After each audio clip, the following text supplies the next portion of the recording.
انسانوں نے ایک 10,000 سال پرانی انسانی کھوپڑی دریافت کی اور جب اسے فعال کیا گیا تو ناقابل یقین واقعات پیش آئے۔ آج میں 2012 کی فلم پرومیتھیس کی کہانی کا خلاصہ بیان کروں گی۔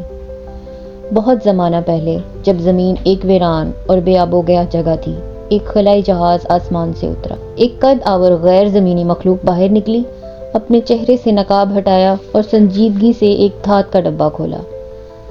اس نے ڈبے میں موجود پر اسرار مایا ایک ہی گھونٹ میں پی لیا۔ جیسے ہی خلائی جہاز آسمان میں غائب ہوا، وہ مخلوق اچانک تبدیلی کا شکار ہونے لگی اور اس کی چمکدار سفید جلد دراڑوں سے بھر گئی۔ اس کے جسم سے ایک عجیب سی آواز نکلنے لگی۔ وہ اچانک چکنا چور ہو کر ایک دریا میں جا گرا۔ یہ اس مخلوق کے مشن کی ابتدا تھی۔ جب اس کا جسم تحلیل ہونے لگا، اس کے خلیے دوبارہ ترتیب پانے لگے اور دریا کے بہاؤ کے ساتھ زمین بھر میں پھیل گئے۔ وقت آگے بڑھتا ہے اور ہم 2089 میں پہنچتے ہیں۔ سائنسدان ڈاکٹر شاہ اور اس کا boy friend Charlie Scotland میں ایک غار کی کھوج میں مصروف تھے۔ انہوں نے 35,000 سال پرانی دیوار پر بنی ایک تصویر دریافت کی جس میں انسان ایک قد آور مخلوق کے آگے گھٹنے ٹیکے نظر آ رہے تھے۔ اس مخلوق کی انگلی خلا میں ایک مخصوص سیارے کی طرف اشارہ کر رہی تھی۔ یہ ڈاکٹر شاہ کے لیے ایک بہت بڑی کامیابی تھی۔ اس کا ماننا تھا کہ یہ تصویر انسانیت کو اس کے اصل مقام کی نشاندہی کر رہی ہے۔ اس نظریے کی تصدیق کے لیے 2093 میں ایک خلائی جہاز پرومیتھیس اس سیارے کی طرف روانہ ہوا جس کی نشاندہی تصویر میں کی گئی تھی۔ اس مشن میں کل 17 افراد شامل تھے جو زیادہ تر ہائبرنیٹ پوڈ میں سو رہے تھے۔ جہاز کی نگرانی ایک ذمہ داری ایک ذہین روبوٹ ڈیوڈ پر تھی جو بظاہر انسانوں کی طرح صلاحیت رکھتا تھا مگر اس میں احساسات نہیں تھے۔ ڈیوڈ وقت گزارنے کے لیے ورزش کرتا، فلمیں دیکھتا اور انسانوں کی زندگی کو سمجھنے کی کوشش کرتا، یہاں تک کہ وہ اپنے ساتھیوں کے خوابوں میں بھی جھانک سکتا تھا تاکہ انسانی شعور کو بہتر طریقے سے سمجھ سکے۔ 2 سال کے سفر کے بعد جہاز آخرکار اپنی منزل پر پہنچا۔ ایک نیلا سیارہ منظر عام پر آیا۔ ڈیوڈ نے تمام عملے کو جگایا بشمول ڈاکٹر شاہ اور اس کے بوائے فرینڈ چارلی۔ جیسے ہی سب نے اپنی توانائی بحال کی، مشن کی سربراہی ورکرز نے ایک میٹنگ طلب کی۔ ڈیوڈ نے ایک ہولوگرافک پروجیکشن آن کیا اور ایک بوڑھا آدمی وی لینڈ سب کے سامنے نمودار ہوا۔ یہ وہی شخص تھا جس نے اس مشن کو فنڈ فراہم کیا تھا۔ اس کی ویڈیو 2091 میں ریکارڈ کی گئی تھی اور اب وہ مر چکا تھا۔ اس نے ڈیوڈ کو اپنے سب سے قابل اعتماد ساتھی قرار دیا اور بتایا کہ ڈیوڈ کبھی بوڑھا یا مر نہیں سکتا لیکن اس کے پاس روح نہیں ہے۔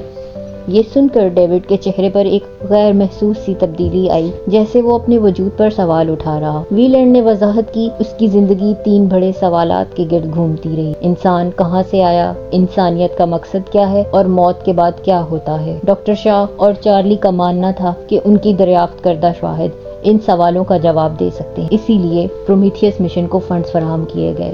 جب جہاز سیارے کی فضا میں داخل ہوا تو وہاں کوئی زندگی نظر نہیں آئی مگر جلد ہی ایک پر اسرار قدیم تعمیرات دریافت ہوئیں۔ عملہ قدیم کھنڈرات میں داخل ہوا جہاں ڈیوڈ نے ایک خفیہ سوئچ دبایا۔ اچانک ایک ہولوگرافک منظر نمودار ہوا۔ اس میں دکھایا گیا کہ کئی غیر زمینی مخلوقات انجینئرز کسی خوفناک چیز سے بھاگ رہے تھے۔ تلاش جاری رکھتے ہوئے انہوں نے ایک انجینئر کی 2000 سال پرانی لاش ملی جس کا سر ایک دروازے میں پھنسا ہوا تھا۔ کھنڈرات کی تلاش کے دوران ٹیم کو پر اسرار آرٹیفیکٹس یعنی انسانی ہاتھوں سے بنی ہوئی چیزیں ملتی ہیں۔ غیر ملکی سلنڈر جن میں سیاہ لیکوڈ اور عجیب زندگی کی شکلیں موجود ہیں۔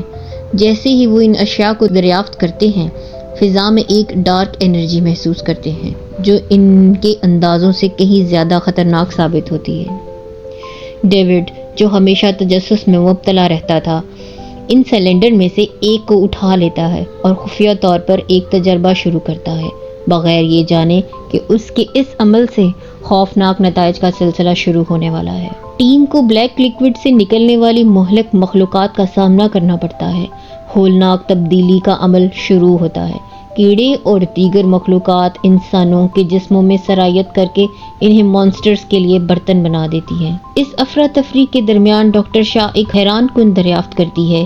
انسانی ڈی این اے اور انجینئرز کے ڈی این اے میں غیر معمولی مماثلت پائی جاتی ہے۔ کیا یہ ممکن ہے کہ یہ غیر ملکی یعنی انجینئرز انسانیت کے خالق ہوں؟ ڈیوڈ، جو ہمیشہ ایک معمہ رہا ہے، سیاہ مایہ کو چارلی پر استعمال کرتا ہے اور اسے ایک المناک تجربے میں تبدیل کر دیتا ہے۔ اس کے جسم تیزی سے خراب ہونے لگتا ہے اور جو ٹیم کبھی خوشحال تھی وہ اب ایک حیاتیاتی عذاب بن چکی ہے۔ جب چارلی کی موت واقع ہوتی ہے، ڈاکٹر شاہ کو پتہ چلتا ہے کہ وہ ایک غیر افریتی مخلوق سے حاملہ ہے۔